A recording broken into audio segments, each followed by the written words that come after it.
성경 말씀은 요나서 4장 1절로 11절입니다. 요나가 매우 싫어하고 성내며 여호와께 기도하여 이르되 여호와여 내가 고국에 있을 때에 이러하겠다고 말씀하지 아니하였나이까. 그러므로 내가 빨리 다시스로 도망하였사오니 주께서는 은혜로우시며 자비로우시며 노하기를 더디하시며 인애가 크시사 뜻을 돌이켜 재앙을 내리지 아니하시는 하나님이신 줄을 내가 알았음이니이다. 여호와여 원하건대 이제 내 생명을 거두어 가소서. 사는 것보다 죽는 것이 내게 나음이니이다 하니 여호와께서 이르시되 내가 성내는 것이 옳으냐 하시니라. 요나가 성읍에서 나가서 그 성읍 동쪽에 앉아 거기서 자기를 위하여 초막을 짓고 그 성읍에 무슨 일이 일어나는가를 보려고 그 그늘 아래 앉았더라. 하나님 여호와께서 박넝쿨을 예비하사 요나를 가리게 하셨으니 이는 그의 머리를 위하여 그늘이 지게 하며 그의 괴로움을 면하게 하려 하심이었더라. 요나가 박넝쿨을 말미암아 크게 기뻐하였더니 하나님이 벌레를 예비하사 이튿날 새벽에 그 박넝쿨을 갉아먹게 하심에 시드니라. 해가 뜰 때에 하나님이 뜨거운 동풍을 예비하셨고 해는 요나의 머리에 쪼임에 요나가 혼미하여 스스로 죽기를 구하여 이르되 사는 것보다 죽는 것이 내게 나으니이다 하니라. 하나님이 요나에게 이르시되 내가 이 박넝쿨로 말미암아 성내는 것이 어찌 옳으냐 하시니 그가 대답하되 내가 성내어 죽기까지 할지라도 옳으니이다 하니라. 여호와께서 이르시되 내가 수고도 아니하였고 재배도 아니하였고 하룻밤에 나갔다 하룻밤에 말라버린 이 박넝쿨을 아꼈거든. 하물며 이 큰 성읍 니느웨에는 좌우를 분별하지 못하는 자가 12만 명이요 가축도 많이 있나니 내가 어찌 아끼지 아니하겠느냐 하시니라. 아멘. 함께 인사하겠습니다. 아슈레. 오늘 우리는 요나서 4장 1절로 11절까지 말씀을 통해서 요나에게 오래 참으신 여호와라고 하는 주제로 함께 은혜를 나누려고 합니다. 어제 우리는 요나서 3장을 함께 묵상했는데 하나님께서 회개하는 니느웨 백성들에게 재앙을 내리지 아니하신 것이 하나님의 긍휼 때문이라는 사실을 우리에게 가르쳐 주셨습니다. 이러한 크신 긍휼을 베푸신 하나님은 정말 찬양을 받아야 합당한 분이십니다. 그러나 이러한 하나님을 심히 못마땅하게 생각하고 불쾌하게 여긴 사람이 요나서 4장에 등장하고 있습니다. 그는 우리가 잘 아는 바대로 요나죠. 여러분, 요나입니다. 그 요나가 누굽니까? 요나입니다. 다른 사람 이야기할 것 없이 요나예요. 이 요나는 그토록 악독하고 포악과 강포가 난무하는 니느웨를 긍휼히 여기셔서 재앙을 내리지 아니하신 하나님에 대해서 무척 불쾌하게 생각합니다. 요나는 니느웨 성에 들어가서 40일이 지나면 니느웨가 무너질 것이라고 외쳤습니다. 그러나 하나님은 그 성을 멸망시키지 않으셨습니다. 우리가 여러분 전도하러 나가면 사람들에게 이렇게 말하죠. 예수 믿으세요. 예수 믿으세요. 예수 믿고 천국 가세요. 예수 믿고 천국 가세요. 또 어떤 사람은 예수 천당 불신지옥 얘기하잖아요. 그런데 우리가 여러분 그 이야기를 하고 전도지를 전달해 주면서 우리 마음 가운데 넌 믿지 말고 지옥 가야 돼. 넌 믿지 말고 지옥 가야 돼. 넌 꼭 지옥 가야 돼. 이런 마음으로 전하는 사람은 아무도 없을 거예요. 그죠?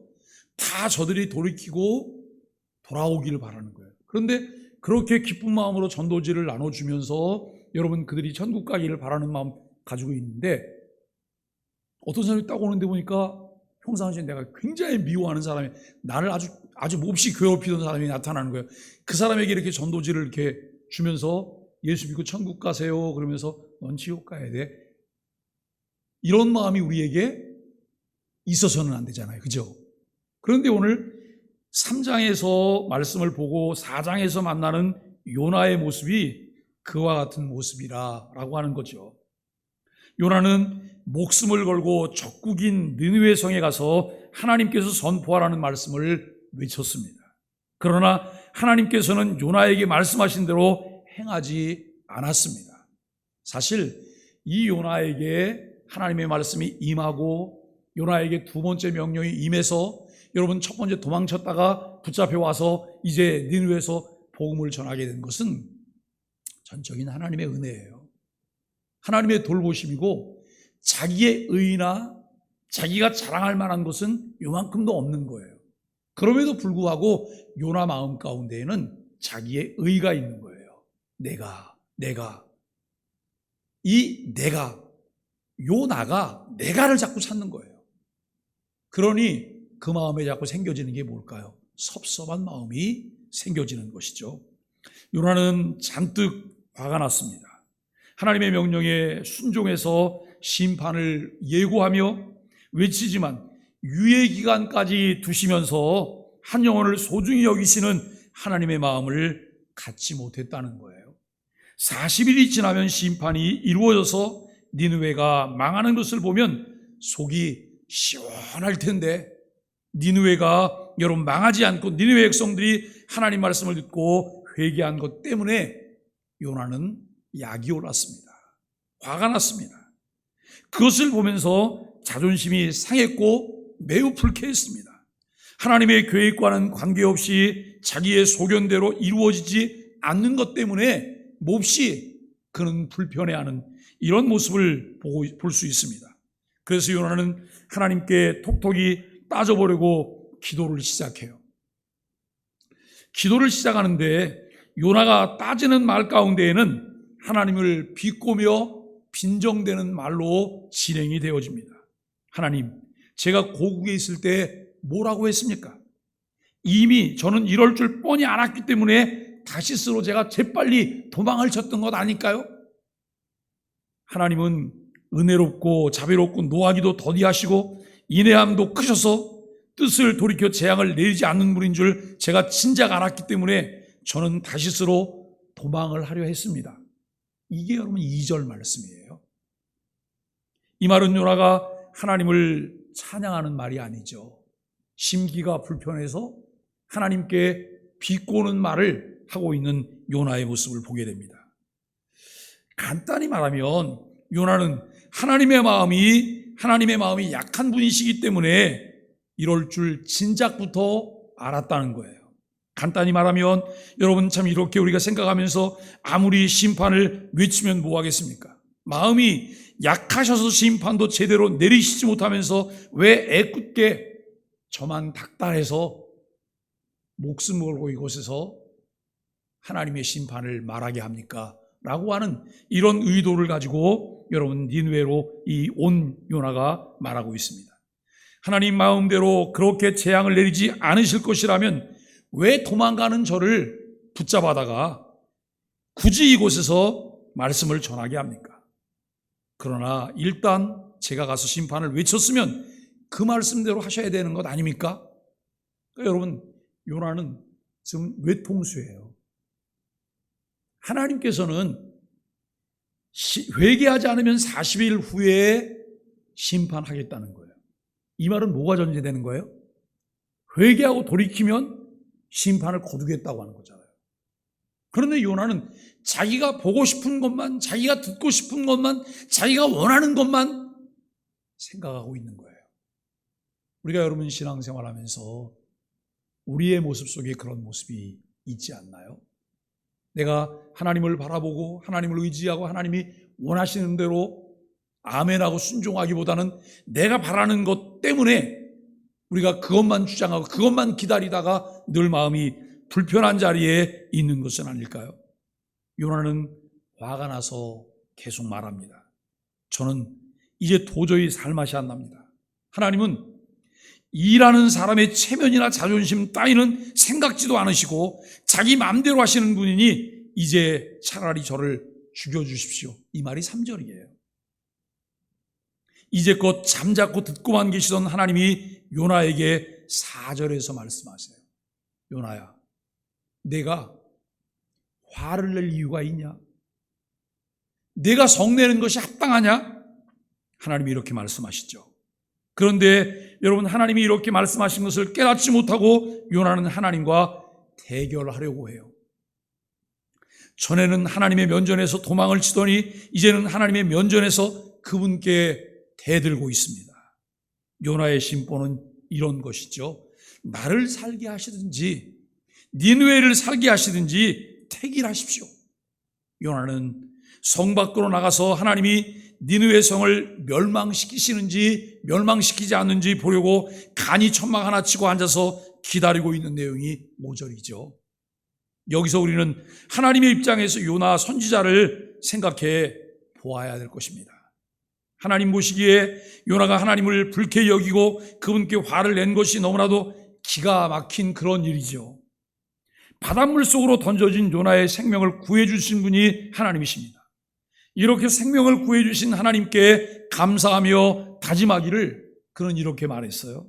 2장 4절에 내가 주의 목전에서 쫓겨났을지라도 다시 주의 성전을 바라보겠나이다. 주의 면전에서 내가 쫓겨났을지라도 다시 주의 얼굴을 보겠나이다 라고 하는 그런 고백을 요나가 했습니다. 그리고 2장 8절과 9절 말씀에 우상을 섬기는 자들은 하나님의 은혜를 버렸지만 나는 하나님의 은혜를 감사하며 주의 일을 위해 주를 위해 일하겠나이다 라고 다짐한 자가 요나였습니다. 며칠이나 지났을까요? 며칠 지나지 않았어요. 그 은혜의 감격 속에 빠져갖고 그야말로 할렐루야 춤을 추면서 여러분 내가 주의 뜻대로 살겠다고 고백한 지가 며칠 지나지 않았어요.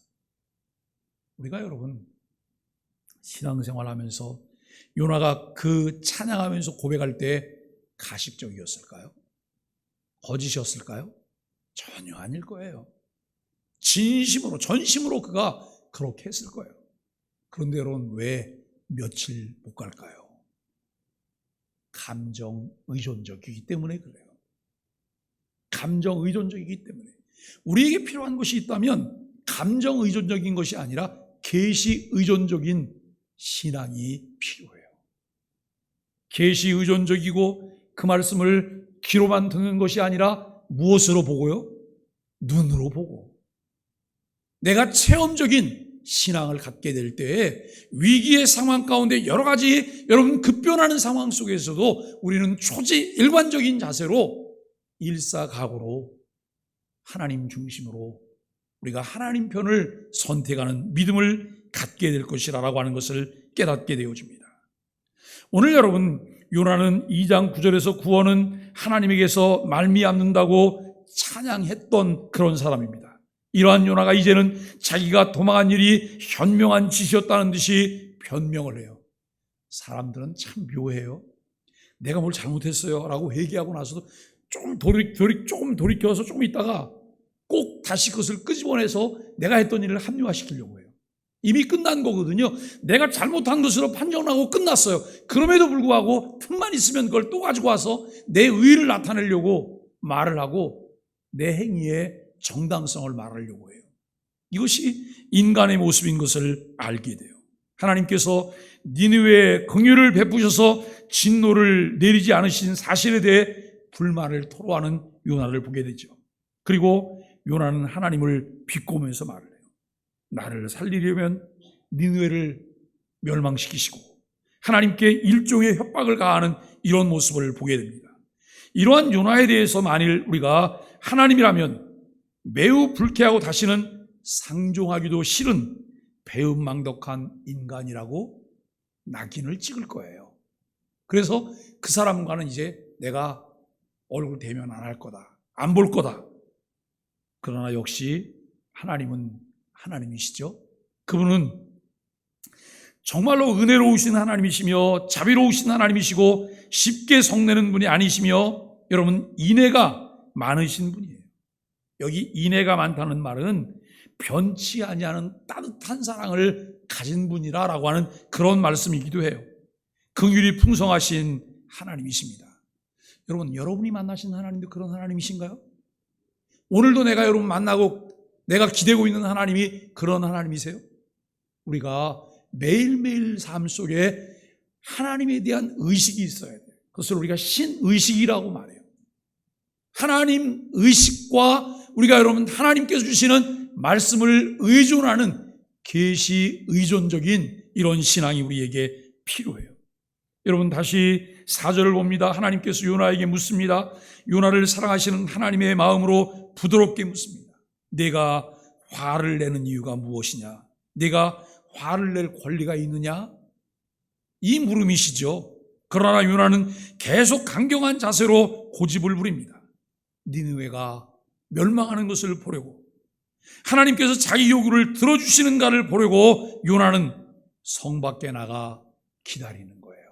정말 어처구니 없다는 생각이 드는 게 뭐냐면, 자기 하나의 마음을 채우기 위해서 그 성에 좌우를 분별하지 못하는 12만 명이 사는데, 이 좌우를 분별하지 못하는 12만 명은 어린아이일 수도 있고 아직 하나님을 알지 못하는 사람의 숫자일 수도 있어요. 그런 사람들이 있는데 그 많은 것을 희생시키며 자기 하나의 마음을 만족시키려고 하는 어리석음이 인간에게 있다라고 하는 것입니다. 여러분, 이때 이처럼 못되고 이제 심보가 고약한 요나를 깨닫게 하시려고 하나님께서는 그를 위해서 하나님이 시청각 교육을 시작하시죠. 시청각 자료는 3가지예요. 첫 번째는 박농쿨을 하나님이 준비하세요. 이 식물은 우리나라의 밭과는 달리 굉장히 빨리 자라요. 굉장히 빨리 자랍니다. 여러분, 2번째는 벌레를 준비했죠. 3번째 준비한 것이 무엇일까요? 뜨거운 바람이에요. 뜨거운 동풍을 불게 하세요. 여러분, 햇볕이 따가워지자 하나님께서는 이 못된 요나를 위해 큰 박넝쿨을 준비하셔서 요나의 머리 위쪽을 빨리 자라나게 하셨어요. 여러분, 요나가 저보다 훨씬 심각한 거 아시죠? 우리가 성경을 보면 성경 인물 중에 요나가 대머리였을 것이고 바울이 대머리였을 것이라는 얘기를 해요.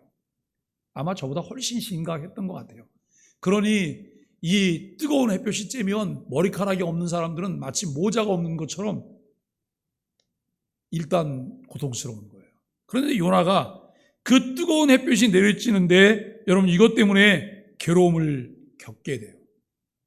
요나는 이 박넝쿨로 인해서 크게 기뻐했습니다. 이제 하나님이 벌레를 준비하셨고 벌레가 이것을 갉아먹었더니 이튿날 박넝쿨이 말라서 죽었습니다. 해가 뜰 무렵 하나님은 뜨거운 동풍을 불게 하셔서 이 뜨거운 동풍으로 하여금 요나의 머리에 내리쬐게 하셨죠. 요나는 이렇게 말을 해요. 성을 내면서 차라리 죽는 것이 낫다. 못 살겠다. 죽는 것이 낫다. 다시 하나님께서 요나에게 묻습니다. 내가 박넝쿨 때문에 그토록 화내는 것이 합당하냐? 요나가 대답하죠. 9절에 제가 성내어 죽기까지 할지라도 합당합니다. 내가 성내어 죽기까지 할지라도 합당합니다. 이제 하나님께서는 자신의 마음을, 자신의 심정을 요나에게 설명해 주십니다. 10절과 11절이에요. 내가 수고도 아니하였고 배양도 아니하였고 하룻밤에 났다가 하룻밤에 망한 이 박넝쿨을 내가 아꼈거든. 하물며 이 큰 성읍 니느웨에는 좌우를 분변치 못하는 자가 12만 년여 명이요 육축도 많이 있나니 내가 아끼는 것이 어찌 합당치 아니하냐라고 하나님이 말씀하십니다. 여러분, 이 내용이 오늘의 본문의 줄거리들이죠. 이 본문에서 우리에게 무엇을 가르쳐주고 있을까요? 그것은 아이러니컬하게도 여러분, 요나가 하나님에 대하여 빈정되는 말 가운데 응축되어 있다는 거예요. 이미 요나가 잘 알고 있다는 거예요. 오늘 이 본문은 하나님께서 자기 백성에게 오래 참으시며 따뜻한 사랑으로 대해 주신다는 사실을 가르쳐 주고 있습니다. 오늘 본문에서 드러난 바와 같이 하나님께서 요나를 대하신 태도는 하나님 자신의 성품, 즉 요나가 묘사한 대로 오래 참으시고 따뜻한 사랑으로 감싸주시는 사랑을 근거한 것이다 라고 하는 것이죠. 그리고 이 본문의 의도는 하나님께서 유독 요나에게만 그런 사랑을 베푸셨음을 말하는 것이 아니라고 하는 거예요. 하나님의 백성이라면 예수 그리스도를 주로 믿고 고백하게 된 모든 사람들이 이 사실을 깨달아 알게 된다는 거예요. 그 하나님의 사랑을 누리게 된다고 하는 것이죠. 이렇게 포근한 사랑을 베푸시는, 그리고 우리의 완고함에 대해서도 오래 참으시는 이 하나님이 우리가 모시고 섬기는 주님이시라는 사실을 분명히 믿어야 할 것입니다. 그럼에도 불구하고 우리의 마음을 들여다보면 감히 그분 앞에 내보이기가 어려운, 부끄러운 이런 원망과 불평으로 얼룩져 있는 모습을 우리 스스로 보게 되어집니다. 어째서 이런 우리가 원치 않는 일들이 우리 마음속에서 일어나고 있을까요? 그 이유는 요나의 경우를 살펴보면 드러나게 돼요. 요나가 하나님께서 니느웨를 멸망시키지 않는 일에 대해 심히 불쾌하게 여기며 화를 낸 가장 근본적인 이유는 하나님의 마음, 하나님의 심정을 분명하게 이해하지 못했기 때문이에요. 여러분, 신앙생활은 무엇일까요?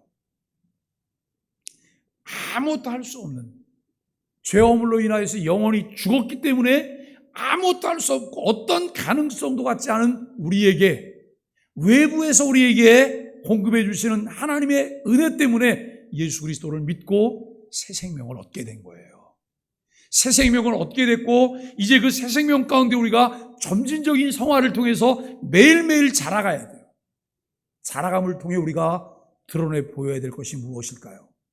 내가 하나님의 생명을 가진 자야, 하나님의 생명을 내가 갖게 되었고 새 생명을 가진 사람이야 라고 하는 것을 보여야 돼요. 이것이 일상의 영성이에요. 그런데 우리가 여러분 이 일상의 영성을 더 보이기 위해서 우리에게 필요한 것이 무엇일까요? 우리는 꾸준한 말씀 묵상이에요. 지속적인 말씀 묵상이에요. 어떤 일을 반짝거리고 시작을 잘할 수는 있어요. 우리가 교회에서도 함께 일을 하다 보면 여러분 일을 시작을 잘하는 분이 있어요. 그런데 용두사미로 끝나요. 은혜 받은 자는 여러분 화려하거나 요란스럽지 않지만 있는 그 자리에서 꾸준히 자기 자리를 지킬 뿐만 아니라 은혜의 삶을 살아요. 하나님의 심정을 알아가요. 하나님의 마음을 더 알게 돼요. 우리가 여러분 하나님을 아는 바른 지식이라고 하는 것이 무엇일까요? 하나님의 성품을 배우는 거죠. 성품을 알아가는 거죠. 내가 지식으로만 알았던 것이 그 하나님과 친밀한 교제를 나누면서 여러분 그 하나님을 내가 정말 급속하게 닮아가는 이 모습들이 우리에게 나타나게 될 거예요. 그래서 하나님의 성품이 내 안에 투영되고 이것이 다시 반사되어지는 이런 모습을 우리는 그리스도인의 삶을 통해 보여야 될 것입니다. 요나는 2절 하반절에서 자신이 말한 대로 하나님은 은혜와 자비의 하나님이라고 말을 해요. 노하기를 더디하시며 인애가 크신 긍휼의 하나님이심을 그는 알고 있었어요. 그런데 여러분 노하기를 더디하시는 하나님이 요나에게만 노하기를 더디하시면 될까요? 이게 여러분 완전 놀부심부 아니에요? 자기에게만 노하기를 더디하고 니느웨는 즉시 심판하기를 바라시는 거예요. 그런데 요나가 우리 안에 있다는 거예요. 남의 얘기가 아니라 내 이야기예요. 오늘 우리는 하나님이 주신 은혜 때문에 이 부분이 달라져야 되는데, 달라지기 위해서 우리에게 필요한 것이 있다면 그것이 무엇일까요? 지적인 이해로 끝나서는 안 된다는 거예요. 내가 알게 된 것으로 끝나서는 안 된다는 거예요. 충분히 이해해야 하고, 그리고 믿어야 돼요. 신뢰해야 돼요. 그리고 그 안으로 우리는 걸어 들어가야 된다라고 하는 것을 알게 돼요. 요나가 하나님에 대해 알고 있던 이론적인 지식을 산 지식으로 바꾸어 놓으시려고 하나님께서는 실물 교육을 통해서 하나님 자신의 심정을 알려주셨던 것이죠. 믿음이란 하나님의 심정을 얼마만큼 이해하고 공감하는 것과 비례한다라고 하는 거예요. 내가 하나님의 심정을 얼마만큼 이해했을까? 얼마만큼 공감했을까? 우리가 어느 때는 화가 나서 견딜 수 없을 때가 있어요. 속이 다 썩어 문드러질 때가 있어요. 그런데 여러분, 하나님 마음에 비할 수 있을까요? 하나님의 마음이 정말 바다보다 넓지 않다면 그것을 다 받아내실 수 있었을까요? 사람은 나이가 들어가면 들어갈수록 마음이 어떻게 돼요? 넓어지죠. 마음이 넓어져서 모든 걸 다 감싸 안을 수 있는 마음을 갖게 되잖아요. 아니에요? 사람 마음이 점점 좁아지는 거예요. 그래서 처음에 아가로 태어났다가 어린아이로 자랐다가 청년이 되고 장년이 되고 그 다음에 여러분 노인이 되면서 그 다음에 뭐가 되는 거예요? 아기가 되는 거예요. 그런데 우리가 하나님이 우리에게 주신 은혜가 무엇일까요? 하나님 그 은혜를 깨닫게 싸우니 이제는 넓은 마음, 주님의 마음을 품고 살다가 주님의 나라 가게 해주세요. 넓은 마음으로 사람들을 바라보게 해주시고 감싸 안을 수 있는 하나님의 은혜를 우리에게 주세요. 오늘 요나가 2절에서 앵무새처럼 고백했던 하나님은 은혜와 자비의 하나님이십니다. 노하기를 더디하시는 하나님이십니다. 인애가 크신 긍휼의 하나님이십니다. 라고 고백했던 이 고백들이 저와 여러분 삶을 통해서 드러날 수 있게 되기를 간절히 바랍니다. 우리는 여러분 참 어떤 경우에 하나님에 대해 불쾌한 마음을 갖게 되며 화를 내며 그분을 원망하게 될까? 하나님께서 내 기대, 내 예상대로 안 해주셨다고 생각될 때 하나님께 대하여 불쾌해하는 것은 아닐까라고 하는 거예요. 자녀와 부모님이 대화를 해요. 그런데 부모님이 보는 세계와 자녀가 보는 세계의 넓이가 달라요. 깊이가 달라요. 그래서 자녀들이 부모님들에게 뭘 요청을 해요. 그런데 부모님들은 이렇게 말씀하세요. 그거는 하면 안 될 것 같아. 그거는 하지 마. 여러분 자녀가 하는 게 싫어서 그럴까요? 자녀가 미워서요? 아니요. 부모는 이미 그 시작과 과정과 결과까지 다 보고 있기 때문에 그 길은 안 갔으면 좋겠다고 말하는 거예요. 그런데 지금 시작만 보고 있는 자녀는 부모에게 떼를 써요. 내가 그 길을 가겠다고. 가야 된다고.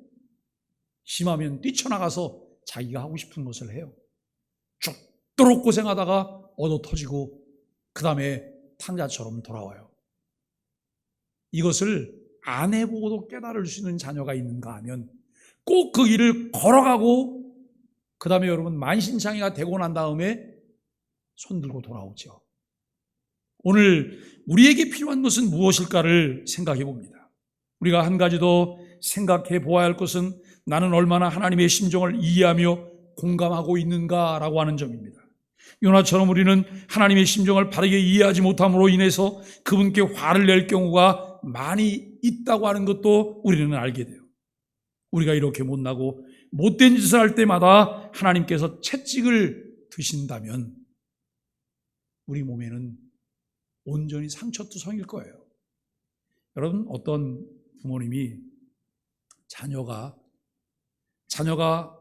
불순종하고 뭘 하나 실패할 때마다 문지방에다가 뭘 하나씩 표시를 했어요. 못을 박았다가 그 못을 뺐어요. 못 자국을 남긴 거예요. 이건 아이하고 약속이었어요. 네가 이런 일을 할 때마다 아빠가 여기다 못을 하나 한번 박았다가 뺄 거야. 우리 얼마 기간 동안 몇 개나 이런 일이 생기나 봐. 여러분 그 약속을 하고 난 다음에 아이가 아주 신경을 써서 조심을 해요. 그런데 얼마 지나지 않아서 그 기둥에 못자국이 빼곡하게 있어요. 이것이 우리의 연약한 모습들이에요. 우리는 거듭거듭 실패를 해요. 그러나 여러분 오늘도 하나님께서는 저와 여러분들에게 오래 참으시는 하나님이에요. 따뜻하게 대해주시는 사랑의 하나님을 우리는 경험하면서 살아요.